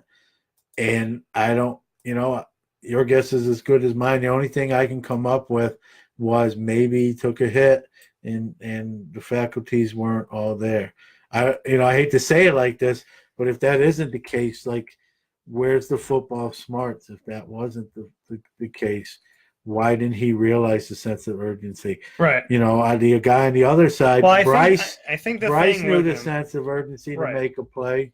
and I think the thing is, Bryce was poised and calm in the pocket despite previous mistakes. Yeah. I think Eric Dungy, and let me preface this, I like Eric Dungy. I always appreciate talking with him. I have a lot of respect for him. Without him, this program is nowhere in the last 4 years. With that being said, he's done so much. He's elevated them. When he's gone, he's obviously missed. With that being said, I think, and I'm not saying this is a horrible thing, I'm just saying it's the truth, because we saw it in the Miami game last year. Eric Dungy wants to be the hero, and he doesn't want to let go of the ball. And that has led to some losses I for hear Syracuse. you, but if you want to be the hero, who are you going to throw to? Yourself? You know, you got to throw the ball to be the hero. Right. You know, Joe Montana's a hero because he threw it to Dwight Clark. Right. You know, Tom Brady's a hero because he makes those plays throwing the ball. So if you want to, if that's what he's about, then get rid of the ball. You know, I don't know what was going on. Like I said, he seemed to be a little foggy. Maybe he took a shot and wasn't diagnosed with something. I don't know. I hate to say that, you know, because it's terrible to say, but I just didn't see that sense. We're in your living room, and there's a lot of sense of urgency there. How do you not know that when you're on that competitive field, you know? And that's the part that struck me as odd, you know. Well, and the thing is, you know, they're at Pittsburgh, they're at home against North Carolina for homecoming. Then they have NC State at home, at Wake Forest, Louisville on Friday night at home, Notre Dame in Yankee Stadium, and on the road at Boston College. So they got 3 more shots at home, 4 more shots on the road to win 2 games is all they have to do. You want to play that game and go through the rest of the schedule and say win or loss? Let's do it. All right.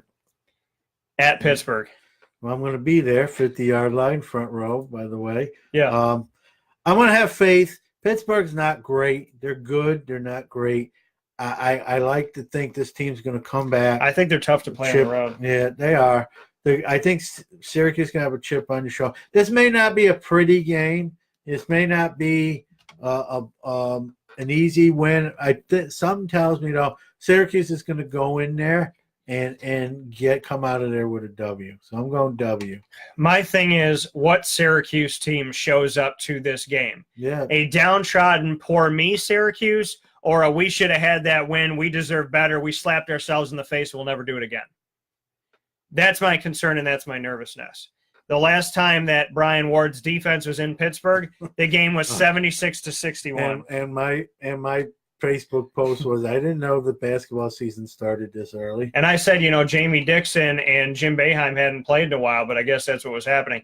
So I'm going to say – this is tough. It is tough. I'm going to say loss. Wow. Because they're at Pittsburgh. And I'm Here's a little what concerned. I'm going to say to that. I'm a little concerned about what team's going to show up. I picked this as a W. However, if what you say holds true and they do go into Pittsburgh and lose, that will be tough. Yeah. That could send this, you know, I hate to use the word tailspin. That would be a worry of mine. If they go into Pittsburgh after this Clemson game and then lose there, then I'd be really worried about the psyche of the team. I'm not as worried about the psyche of the team today as I would be if that happens. Yeah. Well, I mean.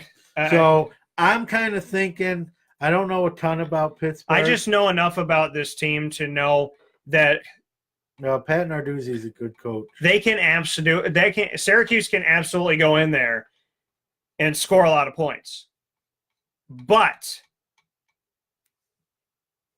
the Syracuse, just the way Syracuse plays is they put a lot of energy into these games against Clemson. A lot, win, lose, or draw. And there's something about playing that game right after. Yeah. I mean, you would think last year Syracuse beat Clemson. You would think that they were going to go 5-0. They went 0-5. They didn't even win one game after that. Here's what I'm going to say about this Pittsburgh game. To me, this is now the litmus test on the year. To me, this might be the make or break game. You know what I mean? Yeah. I think they can go in. I don't think they even have to. This is the one thing that was. Well, this is why I picked this game as a W, and this is how I'm seeing it, Dan. Mm-hmm. I don't think they have to play their A-level game to come out with a W out of Heinz Field. Well, I think Pittsburgh's going to want to win at home because they're going to get spanked today against Central Florida. Yeah. So what I think is Pittsburgh, SU may even start slowing a game. Pittsburgh may get an early lead, but I still think SU has enough firepower to shake off maybe a slow start and come back and win an ugly game. Might not be pretty, but I think they can come back, win an ugly game. I think they're going to remember last year. They're not going to take Pittsburgh lightly. Yeah. So I think, I'm not saying it's going to be pretty. I think, you know what would be nice? We were talking about the polls earlier. Yeah. It'd be nice if Syracuse is ranked in the top 25 even after this Clemson's loss, because that will give these kids a jolt. It'll give them some hope. Yeah, and then they can go into Pittsburgh and say, hey, let's prove these voters right. And I'll tell you about this, though. Last year, Syracuse beats Clemson 27-24. Eerily familiar to how they lost this year.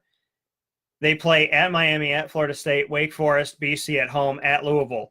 They still have Wake Forest, Louisville, and BC on the docket, on the schedule this year. They gave up 162 points to them last year to end the season. Do I think the defense is that bad this year? No. It's just to let you know that even after that victory, Syracuse fell down the stretch. Now, I think the Pittsburgh game is going to tell me a lot. Yeah. I'm concerned about it. Because the MO of Syracuse in recent history has been play really, really well against a team you're not supposed to, and then get totally annihilated by a team you were supposed to beat. It's the weird, okay, you're not supposed to be in this game, and then you're supposed to kill this game, and you don't. I think they'll beat North Carolina. I think they'll beat NC State.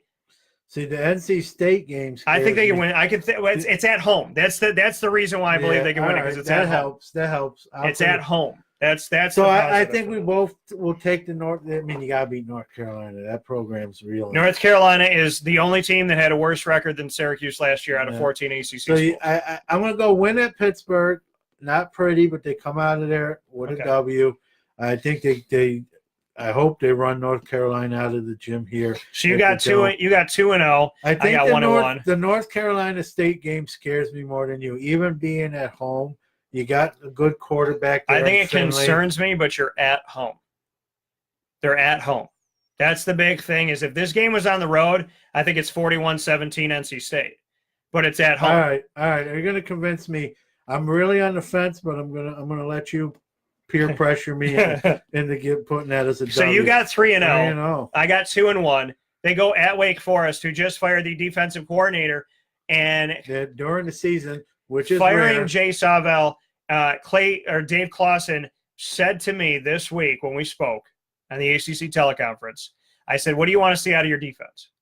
He said, "I want them all to communicate better. And I want them to all be lined up in the same defense and to know where their eyes are supposed to be." He is saying in the middle of this season that his defense, all of the players, were not even necessarily lined up in the same defense at the same time. So this is all types of problems for a team that should be a lot better. So at Wake Forest, because of all the drama and everything going on, I'm going to give them a dub there. So I'm going to say Pittsburgh loss, North Carolina, NC State, at Wake Forest win. That's 3-1. They're in the bowl at that point. They're a bowl team. I'm going with a win at Wake, although they always scare me.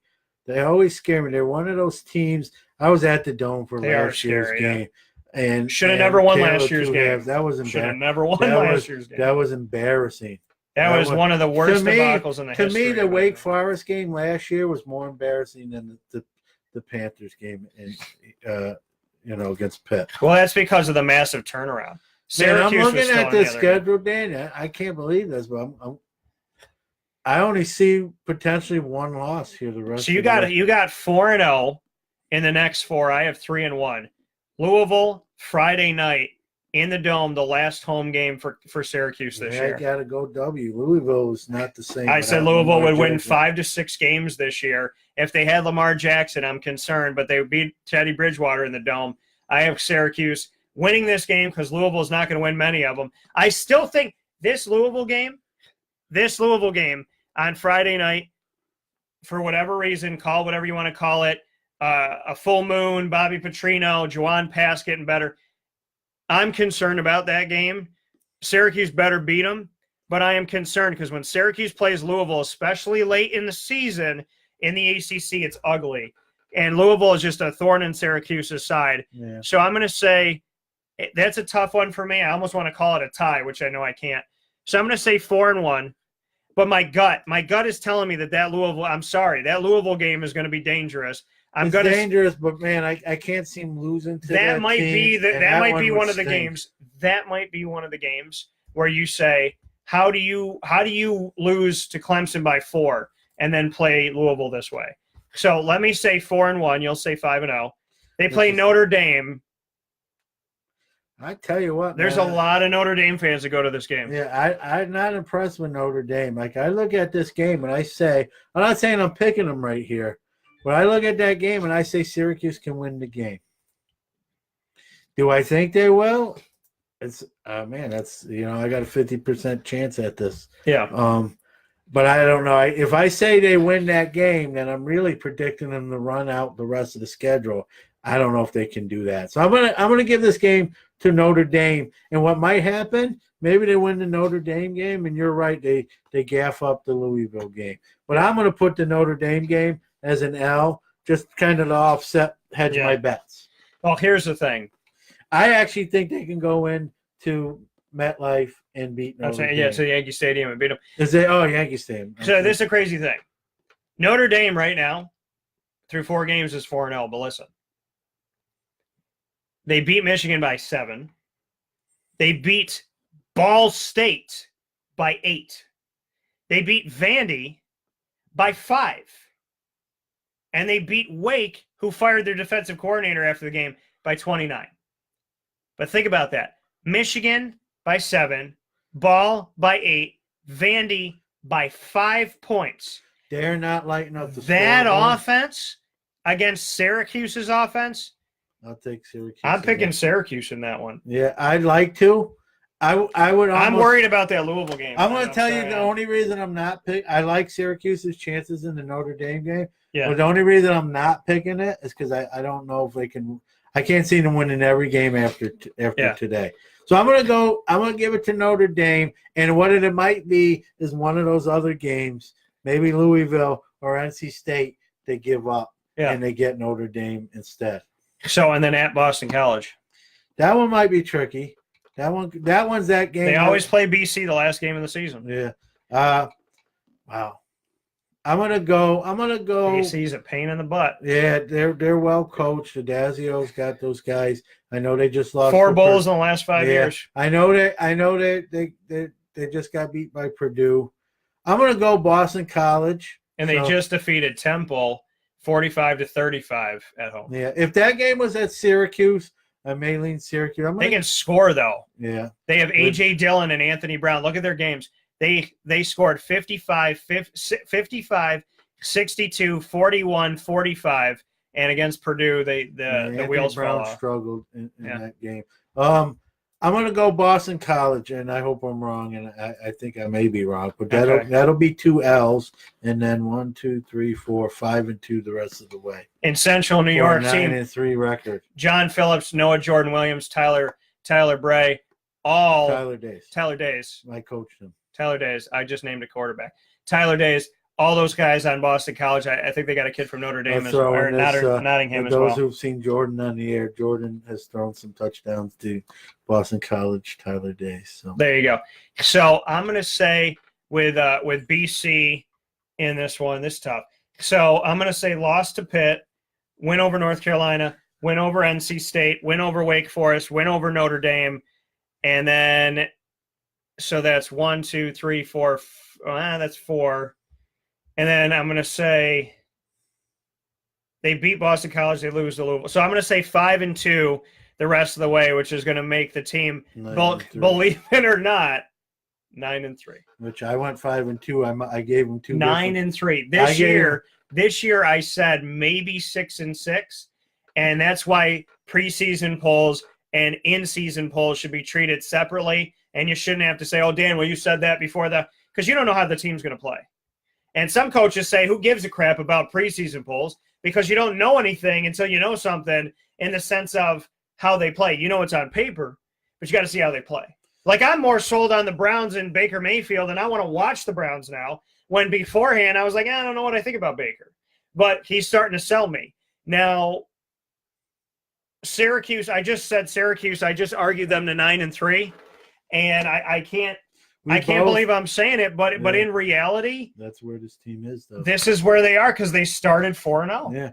If they didn't start 4-0, we both had them going 5-2 these last 7 games, but we both have the 2 losses, actually different games. Yeah, which is kind of funny when you think about it. We may be right, and my losses may be the games you have winning. Yeah, and vice versa. Your losses might be. I'm nervous about that Louisville game. I don't know what it is. It's just it's something. Yeah, I don't. Let's get the schedule back. Is there any way? And I don't want to jinx anything here. Wow. I'm looking at the schedule. I don't see in my mind any way they don't go bowling. I mean, it would have to be an absolutely collapse of epic proportions. If they lose to North Carolina, Wake Forest, and Boston College, they'll be in a lot of trouble. Yeah. What do they realistically need? 2 more wins? They need 2. That's all they need. How do they not get 2 wins out of these 7 games? You could get 2 in the next 3. Yeah, that's what I mean. That's why I'm saying that. To me, I don't want to jinx nothing. But it's the reality of it all. I just don't know. There's no reason why this team should not There's go no bowling. way. If this team somehow grasps defeat out of the jaws of victory and doesn't go bowling, this town's gonna, be reeling, because we're on the cusp. How do you not get 2 wins out of those 7 games? To me, it's almost impossible. You can almost try not to and still get them by accident. Yeah. So I don't see, a deer eating popcorn. I don't see. Internet is a beautiful place. I don't see how Syracuse doesn't get 2 wins these last 7 games. I mean, there's let's go, North Carolina's terrible. Like you said before, me, you, and 9 other guys probably beat them. Jordan could quarterback. So me, you, Jordan, and 8 other guys. Yeah. Louisville, you're a little higher on. I think they're down. So I look at those 2 games the most and circle them as I hate to say it, but certain W's are pretty close to it. The games that scare me, the Pitt game a little bit, but something tells me they're going to go in there and be all right. And the North Carolina State scares me. The Notre Dame game Notre Dame's a good team, so it's going to be a good game. And I'd be shocked if Syracuse runs them out of the building. And speaking of running out of the building, did you see that? The Clemson fans rushed the field after defeating unranked Syracuse at home narrowly 27-23. The team ranked in the top 5 in the nation, who is a constant perennial college football that's playoff gonna make team. You feel good if you're a Syracuse fan. Oh, absolutely. Because Syracuse fans were like, do we rush after Florida State? And they're like, no, let's not do it right now. But you got to think about what's that tell you? The number 3 team in the country that was 4-0, that has some of the biggest recruits in the nation, that has 4 defensive linemen, all 4 starters, probably going to play in the NFL, rushed the field with their fans after beating an unranked Syracuse team that hasn't been ranked in 17 years. It tells you Syracuse should be ranked. They're a viable opponent, that Clemson fans respect them, and that there is some type of change coming in the ACC. Yeah. That's what it tells me. If you rush the field after an unranked team, then that is you telling the world that Syracuse is a hell of a lot better than how they're treated. Yeah. It also tells me because you don't rush the field when you beat Idaho. Yeah. You don't rush the field when you beat Equinox or Bumbletucky. You never rush. Bumbletucky, you don't get them on your schedule that often, so you got to take those opportunities. The Emperor Penguins of Infinity Gauntlet Grace Miami University of Temple. You don't rush the field for that. Or Raiders of the Lost Ark. Right. You don't rush the field for the Lost Ark Raiders. So I guess the win that Syracuse has in this one is that they got the Clemson fans to rush the field after beating an unranked Syracuse team. So that tells you anything about if Syracuse should be ranked or not. The answer is yes, or else why in the hell rush the field? I don't see Syracuse fans rush the court when Syracuse defeats Cornell at home in the Carrier Dome. So, well, I do, and then they escort me out in the building. yeah. Well, you like to rush all the time. I think you're that guy that last year ran the whole length of the field and then got up to the other side without anybody catching I like him. the chest bump Jim Boeheim. That's right. Well, it's always worth a try at least once. With that being said, we just put Syracuse with 9 wins this season. That coming from John Newman and myself, Dan Tortora. Thank you for post-gaming with us here on Facebook Live. Fun. I feel I still the loss stings a little bit, but I feel a little bit better. It's Because kind of like it's like venting. It's like going to a I've never been, but I gotta imagine like if you go to a psychiatrist and you get a little bit off your chest. See, folks, we're meant to be your psychiatrist, but now I got to be John's at the same time. Thank you so much for tuning in. And Cuse was in the house and forced the fans to rush the field. I guess that means it's top 25 time as Syracuse gets going. Could they win 9 games in the regular season? How crazy is that? Maybe the first time in forever. Teams winning 10 games, 11 games. That's going back 80s. That's going way back. It's like we said, man, this program, I hate to use the word and also the 90s, the teams that they just had that were three-peat Big East champions, those were the teams that were winning 8 to 9 a season. Let me ask you this. You're used to asking the question. Let me go ask ahead. you one. Here's the question. Would you say this program is back or not yet? Almost. I want to see them become bowl eligible and be better than 6-6. If this team can be 7 wins or better in the regular season, then we can have a conversation about how this team makes me feel like a kid again. Yeah, I'm close.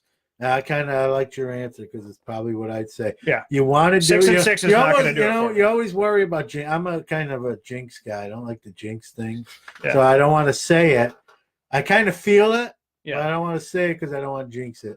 Yeah. So I won't say it, but I guess I said it without saying it. The reality of it all is this team could win 9 games. And realistically,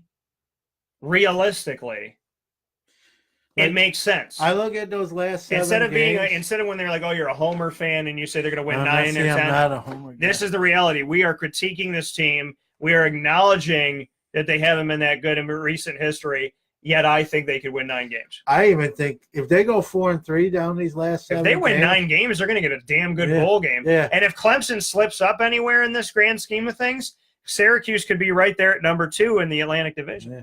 If they, I don't That even would see them be going. something. I don't even see them going worse than 4-3 in this last 7 game stretch, which would make them 8-4. So to me, 8-4 Right. should be the worst case scenario. Oh yeah. If they get 7 wins or better, then you and I can talk about consistency, longevity, and this team Once could you be do back. it. But I'm promising you this right now. Dino Babers is getting phone calls after this game from other schools and other institutions. Dino Babers is going to get phone calls. He's probably gotten 7 already leaving the stadium. He is going to get phone calls. Syracuse needs to lock that up. You got a good one, you better wife it up. That's how it is. What did they say? If you like it, then you should have put a ring on it. Yeah. So you got to take care of that. Well, what I got to say is, I agree with you. They've got a coach in here that's getting guys to play, getting guys to come here. Oh, yeah. Has got excitement. Well, look at what Marone did. 2 bowls in 4 years. years. Bye-bye. And look at what he's doing in Jacksonville. Yeah. He won 3 games. The team won 3 games the year before he took over. Then they won 12 and were 4 points away from going to the Super Bowl. They just beat the Patriots for the first time with Tom Brady as the quarterback. Only the second time in 13 tries and first time in the regular season ever. And the last time they beat the Patriots was 19 years and 8 months ago. That's all Doug Marone. Plus, he took a team in Buffalo and got them into a winning season. And he took Syracuse to 2 bowl games in 4 years. You look at. You can't lose these coaches when you get them. Yeah, you think about the coaches we had after Pasqualoni was fired. Yeah. Robinson was a disaster. Maybe go down as one. Schaefer and his staff, phenomenal recruiters. I love Schaefer. I think they needed more time. Yeah, it was like Dave Clawson and Dave Doran. I love Schaefer. I got to know him from. Well, I think he's a great defensive mind. Yeah, I think I'll say this. I love Schaefer. I think he was pretty good. He didn't get enough credit. He kind of got a little more blame than he should have. Yeah. I think he's one of those coaches, as we say in the coach, some guys are better coordinators than head coaches. I think he's an outstanding DC. Yeah. You know, can you imagine him? Well, I think when he became the head coach, his defense didn't do as well as it did when he was the defensive coordinator. So I was sad the day that they let him go, just like you were, and we talked about that earlier. Yeah. Because nobody will ever see the battles he won on the recruiting trail. He's not going to be a guy that you say, man, we should have locked up. As much as I love him. Yeah. So Robinson was a joke. Schaefer, as much as I liked him, that music was probably going to stop at some point. Yeah. Maybe it stopped a little sooner than I liked. And then Marone really got the program. Well, he was before. He did very well, but you kind of figured he might make his way back to the pros. Yeah. And now we got a guy who's really kind of out. As crazy as it sounds, we haven't made a bowl game yet. He might be a better coach here.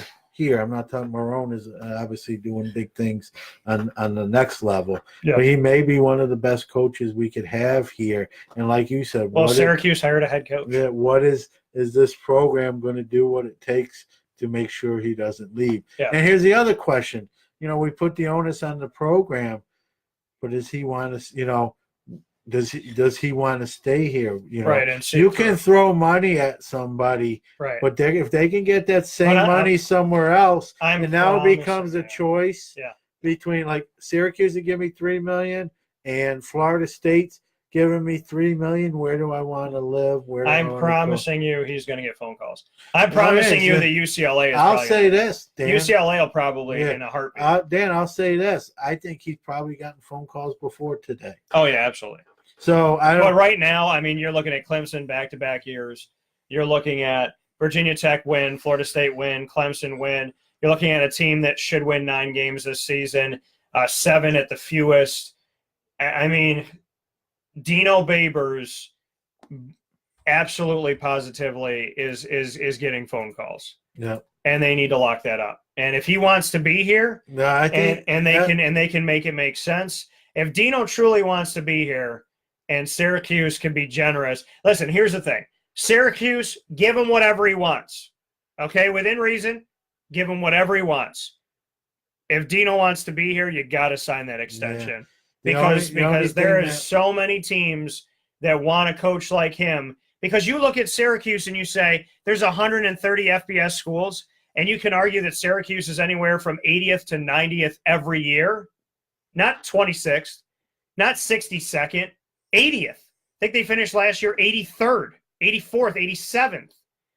Where he's got him right now is almost the top 25. We think it should be the top 25. Yeah. So, yeah, if you're looking at a coach going, it took you not even 3.5 years to take Syracuse, it's been nothing outside of Doug Marone and turn it into something. Yeah. He's going to get plenty of phone calls. He'll have his pick of the litter on that one. Is he going to want to stay? If you look kind of at his coaching career, he's kind of 2-3 years and then to the next destination. Right. You can look at that on two sides to that coin. He wants to stop being that guy, right? Or that's what he's about. I guess we're going to find out probably here in the next few years. But before we find that out, we're going to find out if Syracuse can. Believe it or not, I can't believe I'm saying it. Win 9 games. I got them at 5-2 these last 7. So can they win 9, folks? That is the question. Not a jinx, it's a question, and it's a belief. Thank you so much for tuning in to our post game. We'll see what team shows up after this. I'm hoping a good one because I get to see it in person. So Newman's going to be at Heinz Field. Thank you so much for tuning in. Wake Up Call with Dan Tortora Monday through Friday, 9 a.m. to 11 a.m. Eastern Time on mixlr.com/wakeupcalldt, wakeupcalldt.com, Facebook at wakeupcalldt, Twitter at calldt, Instagram at wakeupcall_dt, and live video for you, hanging out with you. Come see us for our home game pregame show called the Pregame Presser at the Press Room Pub with Rob Drummond.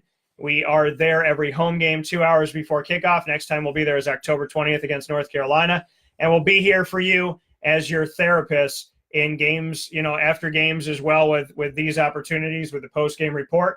Peeling back the orange with John Newman and Dan Tortora. Thanks for listening and for watching. We'll see you soon.